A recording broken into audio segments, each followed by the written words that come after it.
Paz do Senhor Jesus Cristo a todos. Deus abençoe a todos nesse dia. E hoje nós vamos trazer um entendimento para nós sobre a vontade de Deus, sobre o querer de Deus, e que Deus tem preparado para nós desde a eternidade e que nós meio que nos esquecemos nesses últimos dias. Eu queria ler com os irmãos o Evangelho de Mateus, no capítulo 6, versos 7 e 8. É bem conhecido, diz assim: E orando não useis de vãs repetições como os gentios, que pensam que por muito falarem serão ouvidos. Não vos assemelheis, pois, a eles, porque vosso Pai sabe o que vos é necessário antes de vos pedir-lhes. Deus que está nos céus, Jesus Cristo, sabe que nós precisamos antes mesmo de a gente pedir. O que eu quero dizer com isso? O que a palavra quer dizer com isso, né? Nós precisamos desmistificar em nós essa mania de as famosas campanhas. Vou fazer uma campanha de oração, vou fazer uma campanha de jejum, enfim. Não que isso seja errado. Eu estou tentando explicar o seguinte: Deus sabe tudo que nós precisamos, queridos. E nós precisamos aprender, eu sempre falo sobre isso, a identificar e a aceitar o não de Deus, que também é resposta. Muitas vezes a gente rejeita o não de Deus porque a gente quer sempre o sim, quer sempre coisa positiva em relação a isso. E a palavra de Deus diz que antes da gente pedir, Deus já sabe o que a gente precisa. Então nós precisamos conciliar, nós precisamos entender, conciliar a nossa vida no centro da vontade de Deus e saber se aquilo que a gente está pedindo é ou não a vontade de Deus.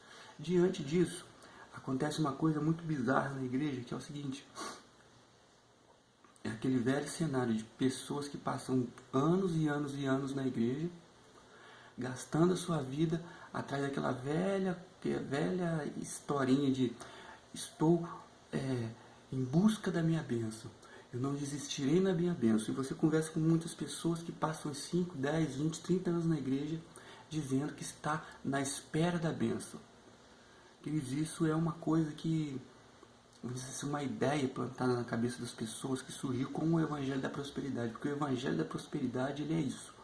Ele olha para a pessoa, olha para nós, né, como seres humanos, e ele identifica o que a gente acha que é a nossa necessidade, identifica as nossas fragilidades e transforma aquilo em um amuleto místico, né, essa ideia de bênção, e diz o seguinte: olha, a sua bênção está chegando, a sua bênção isso, e isso mexe com o psicológico das pessoas, onde as pessoas elas vão simplesmente passar anos ou a vida inteira dentro da igreja procurando a tal da bênção.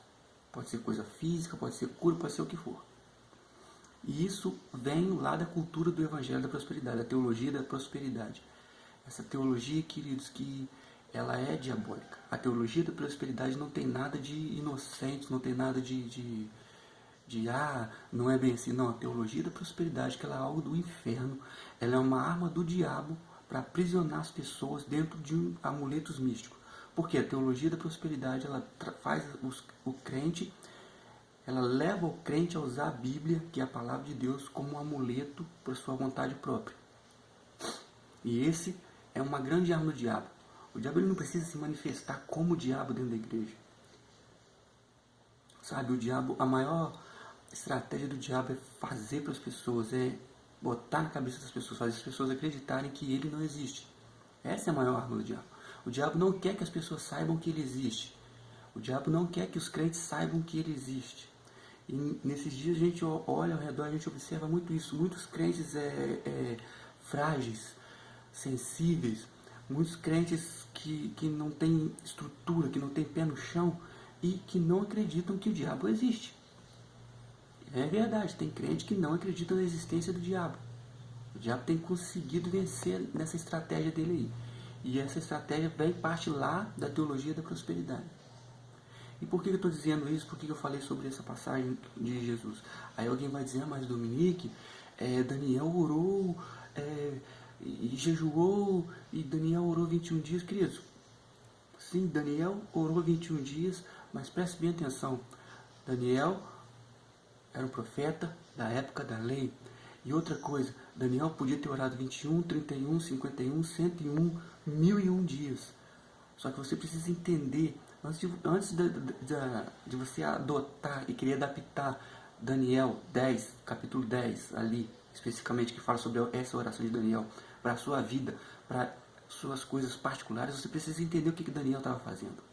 Daniel estava preocupado com as coisas do reino, Daniel estava preocupado com a eternidade. A oração de Daniel tinha única e exclusivamente um propósito de eternidade. Se você for ler Daniel 10, eu vou achar aqui para os irmãos lerem. Daniel no capítulo 10, quando ele faz lá a sua famosa oração que todo mundo usa como um amuleto, que o anjo vai trazer resposta para ele, no capítulo 10, especificamente no verso 12, o anjo disse assim para ele, não temas, Daniel, porque desde o primeiro dia em que aplicaste o teu coração a compreender e a humilhar-te perante Deus, são ouvidas as tuas palavras. Eu vim por causa das tuas palavras. A oração de Daniel se tratava de compreender a vontade de Deus.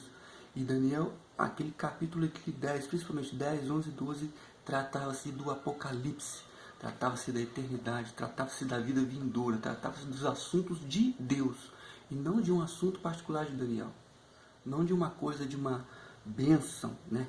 Da bênção, não tratava-se nada disso. Então, antes de querer usar Daniel, a oração de Daniel, ou o jejum de Daniel, que não existiu o jejum de Daniel, foi outra situação que aconteceu, mas antes de querer usar isso, leia, eu desafio vocês a lerem o livro de Daniel com entendimento do Espírito Santo. Vocês vão perceber como essas passagens, como esse livro, como essas ideias foram usadas diabolicamente para aprisionar pessoas dentro desses amuletos de bênção. E por que disso tudo? Nesses últimos dias nós estamos percebendo, queridos, como que a igreja ela tem se distraído. E essa distração ela não é à toa. A palavra de Deus para Noé, quando Deus vai falar para Noé falar que ia mandar o dilúvio, falar que ia mandar a chuva, ia acabar com tudo. A palavra de Deus diz que eles se casavam, davam-se em casamento, e Jesus repete isso na sua palavra, que nos últimos dias eles se casavam, davam-se em casamento. E Noé, ele era uma pessoa que ele nunca tinha visto chuva também, mas não era uma pessoa que andava mediante a fé e obediência.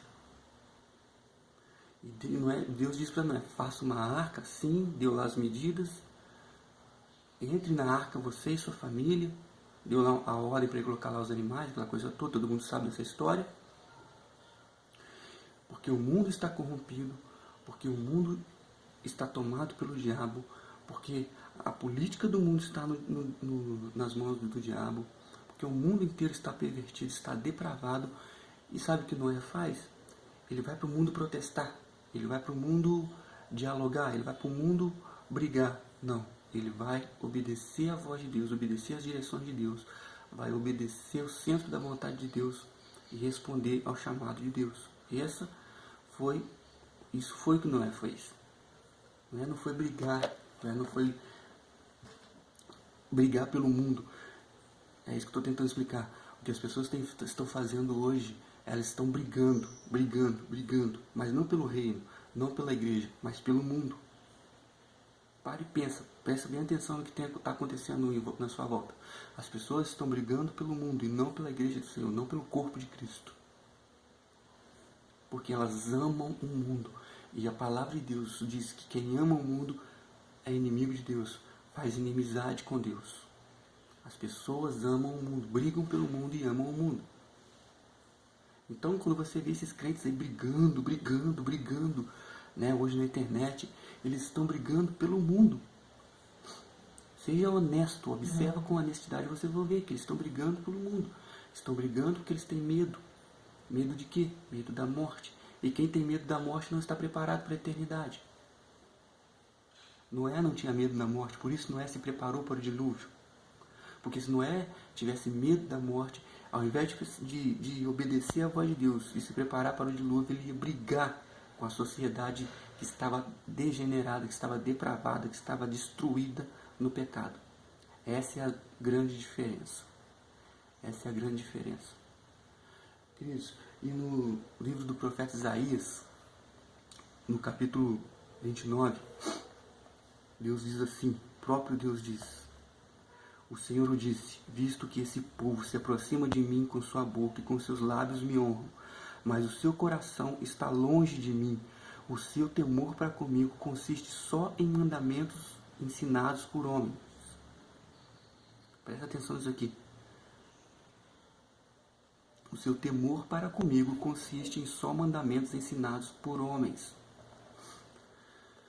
Sabe o que é isso? Essa palavra lá em Isaías, mas olha, é uma palavra da lei, mas essa palavra ela é repetida por Jesus Cristo lá no capítulo 15 de Mateus. Vai lá no capítulo 15 de Mateus que você vai ver Jesus repetindo essa palavra. Por quê? Porque o temor humano, vão melhorar, o temor da igreja consiste só em mandamentos de homens. Só em mandamentos, só em ensinamentos de homens. A igreja ela aprendeu a temer a homens e não a Deus. E homens gostaram disso. Líderes levianos gostaram disso. Líderes que aprisionam seus liderados debaixo ali do seu jugo, da sua tal, que se chama aí de cobertura espiritual, sendo que Jesus rasgou o véu. Jesus ele abriu o caminho. Jesus ele é o caminho. Ele abriu a porta direta para Deus. Ele nos deu conexão direta para Deus. No entanto, que a gente vê em muitas situações pessoas usando seus líderes como gurus para ir a Deus. Entenda uma coisa, queridos. Líderes são nossos pais espirituais que nos orientam, que nos direcionam, que nos mostram o caminho, que nos exorta, que nos ensina. Mas quando se trata de eu e Deus, sou eu e Deus. Quando se trata de você e Deus, é você e Deus. Jesus, ele fez isso por nós. Nós precisamos entender isso. No entanto, existem pessoas que não conseguem fazer absolutamente nada se não forem guiadas por alguém. Eu há muito tempo que ministro louvor e eu tenho uma birra de uma coisa que acontece quando nas ministrações, todas as ministrações de louvor, quando alguém fala, conduz a igreja ao louvor. Sabe, gente, eu tenho birra disso, eu detesto isso. Por quê?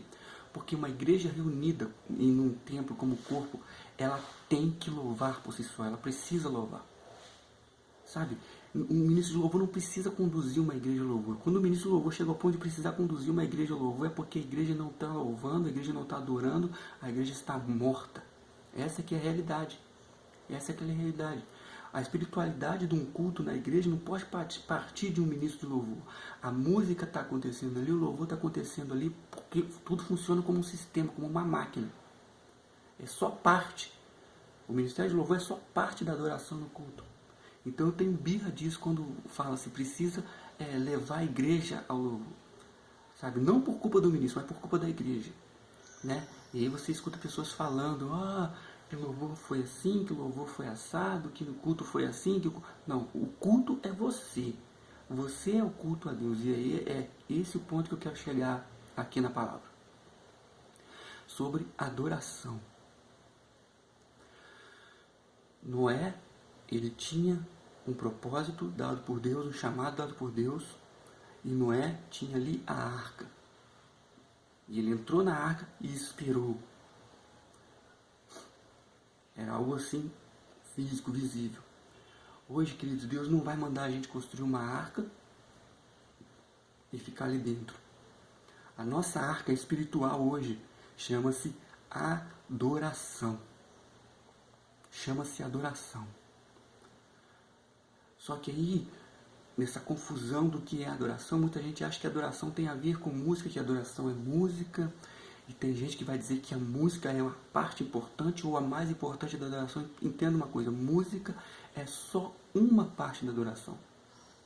E nem é a parte mais importante, porque música sem adoração é só música também. Adoração é um estilo de vida. Adoração é obediência, está no centro da vontade de Deus. Adoração é responder o coração de Deus. Adoração é responder o chamado de Deus. Adoração é ter fé e responder a palavra dele e crer na palavra dele. Quando a palavra dele diz, por exemplo, que estamos nos últimos dias, que em muitos casos casam, dão-se em casamento, vivem suas vidas como se nada fosse acontecer. A adoração é olhar para isso e perceber que algo vai acontecer. A adoração é responder o chamado. A adoração é levar o evangelho. A adoração é obedecer. A adoração é o estilo de vida. Mas isso só pode acontecer na minha e na sua vida quando eu não tratar a Bíblia como um amuleto de causas. Quando eu não pegar a palavra de Deus, quando eu não pegar a Bíblia, pegar versículos isolados que eu escutei muitas vezes de muitas pessoas, porém eu não conferir esses versículos, né? Que é isso que acontece, as pessoas escutam um versículo, escutam uma pregação e pegam aquele versículo e transforma aquilo num amuleto, como é o caso do livro de Daniel, das orações de Daniel, e diz: estou atrás da minha vitória, estou atrás da minha bênção, estou há tantos anos atrás da bênção. Quando eu sou honesto com a palavra de Deus, eu pego a palavra de Deus, entendo a palavra de Deus no Espírito Santo e não transformo ela em amuleto para minhas causas particulares. E transformo a minha vida num objetivo completo de Deus, que é a adoração. Então, por que é tão complicado hoje os cultos, por exemplo? Né, igual eu falei, que essa questão de conduzir a igreja à adoração. Por causa disso, porque as pessoas não vivem uma vida de adoração.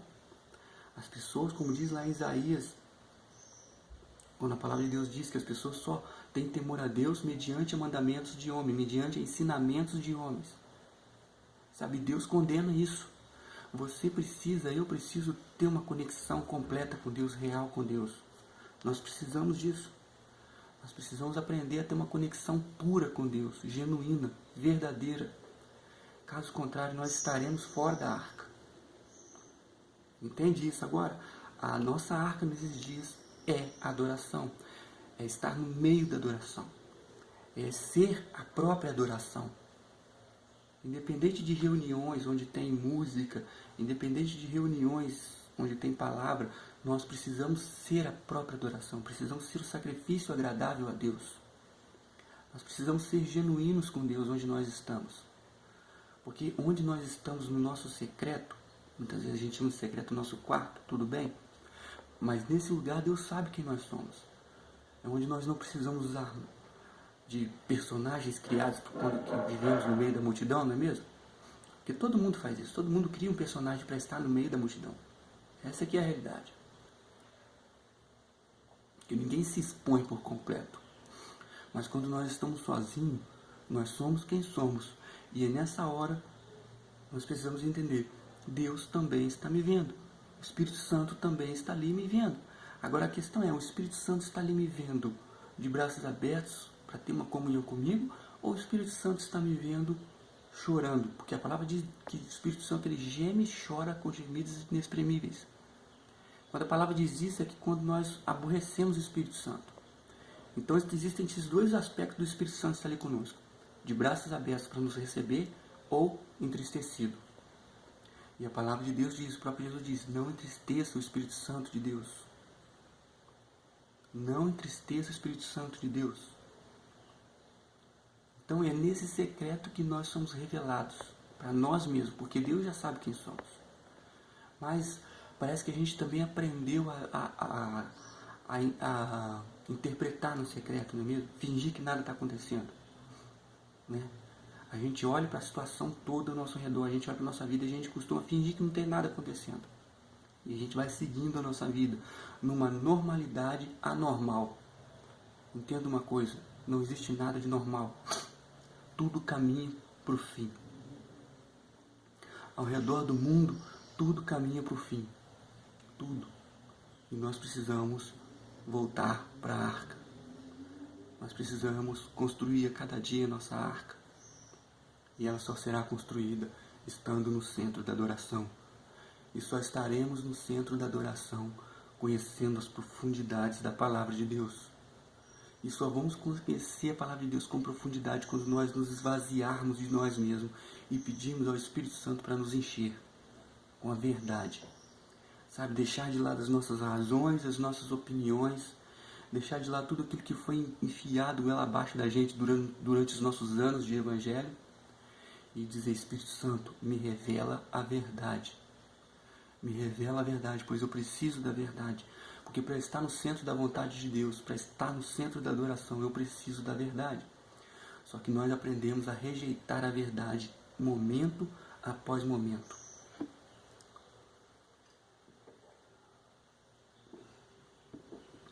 Por exemplo, estou citando muito aqui essa passagem de Daniel, sobre a oração de Daniel.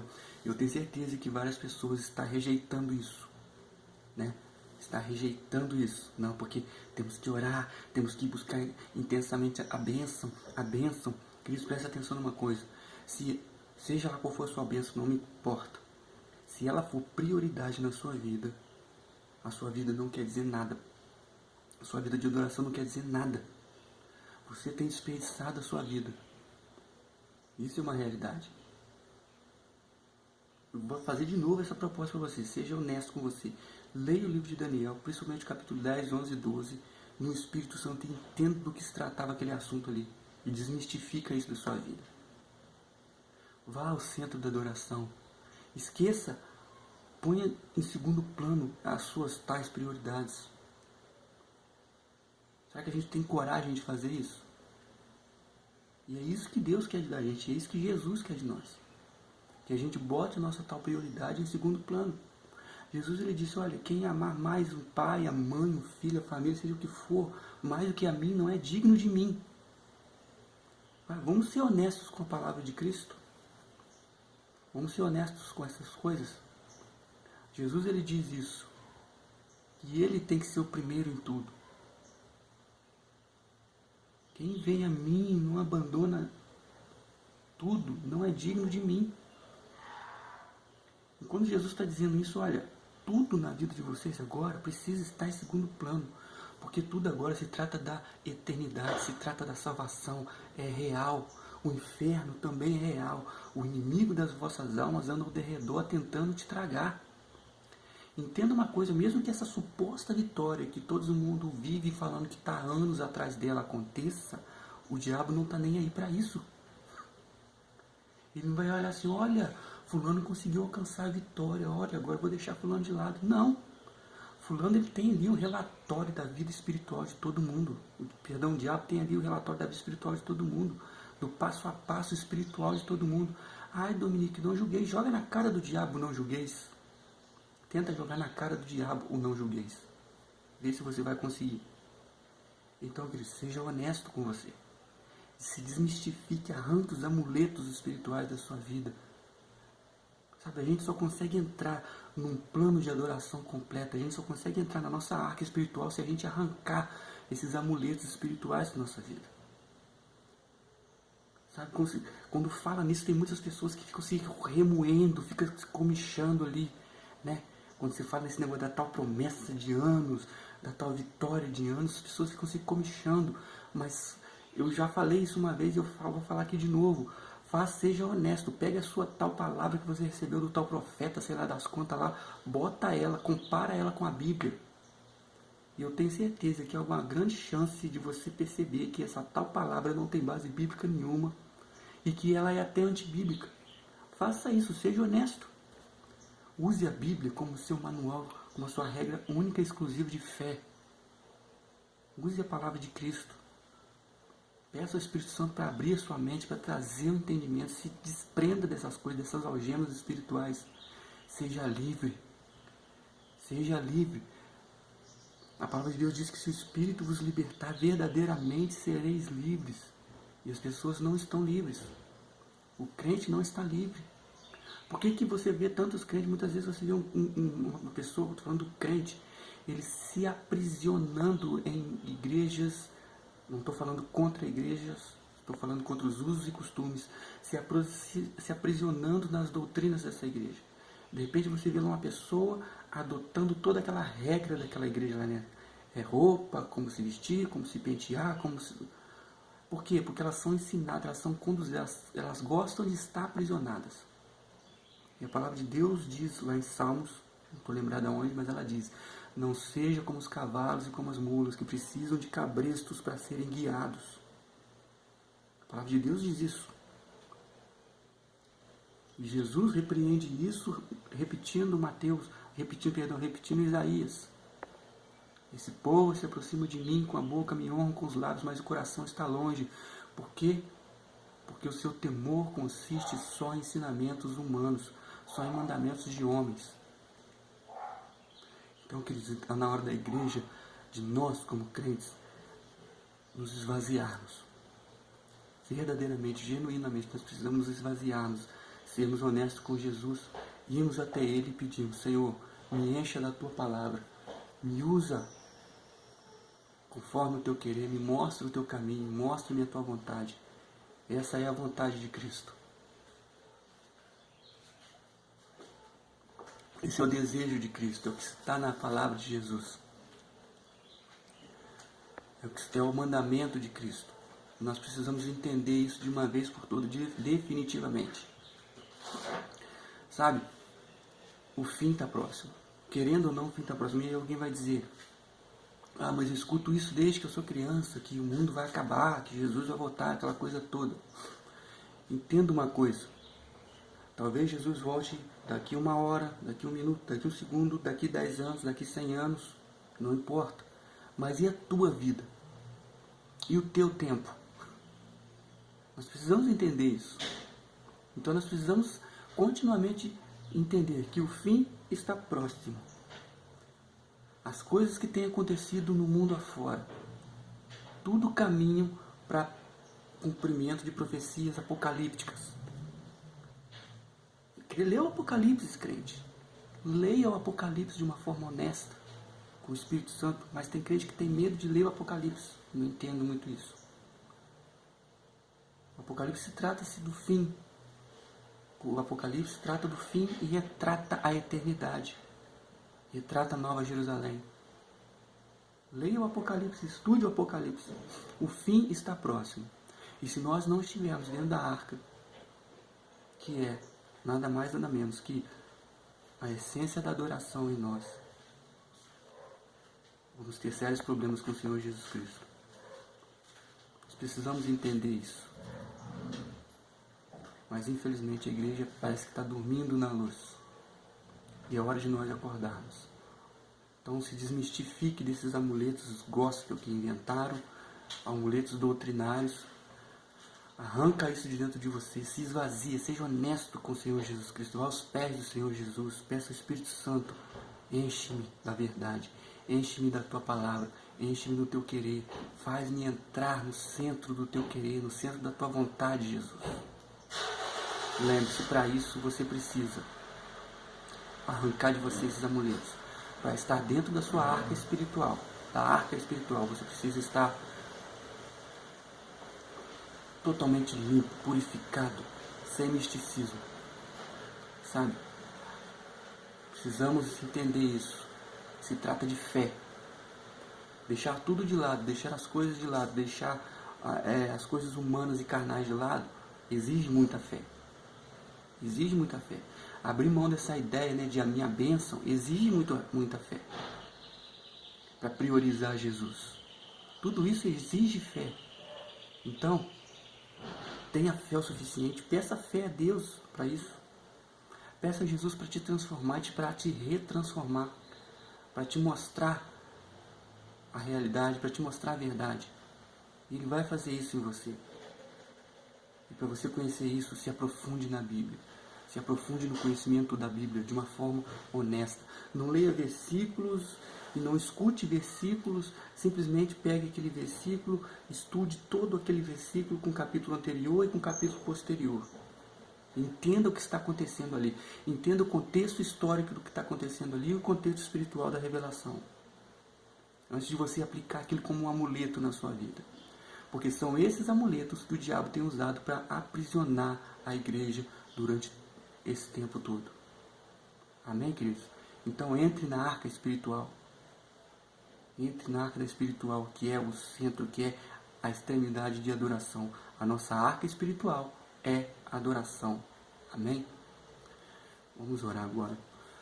Senhor Deus e Pai, nesse momento, Senhor, eu te agradeço por tudo. Deus, eu peço, Senhor, que o Senhor abençoe a vida de cada um, que o Senhor abra o entendimento, abra o coração, Deus, que o Senhor derrame, Deus, da tua graça, Deus, da tua misericórdia, Pai. Senhor Deus, traz entendimento às nossas mentes, Deus, por seu querer, Deus. Traz um despertar nesses últimos dias, ó Deus, como igreja, Pai. Desperta em nós, ó Deus, arranque de nós essas prisões espirituais que muitas vezes nós mesmos criamos, ó Deus. Senhor, em nome do Senhor Jesus Cristo, faz de nós um povo livre no Teu Espírito Santo, um povo cheio de entendimento, Deus, um povo com sabedoria e discernimento na Tua palavra, Deus. Senhor, em nome de Jesus Cristo, abençoa, Deus, eu te peço a vida de cada um, a família, Senhor. Deus, guarda todos nós em nome de Jesus Cristo, Deus, conforme o Teu querer, conforme a Tua vontade, Senhor, na autoridade de Cristo Jesus, ó Deus, derrama da Tua glória, derrama da Tua graça, Senhor, Deus, e Deus, nos conduza ao centro da adoração, Deus, mediante o Teu querer, e seja feita a Tua vontade, Senhor, assim na terra como no céu, seja feita a Tua vontade na vida de cada um de nós, em nome de Jesus Cristo. Amém.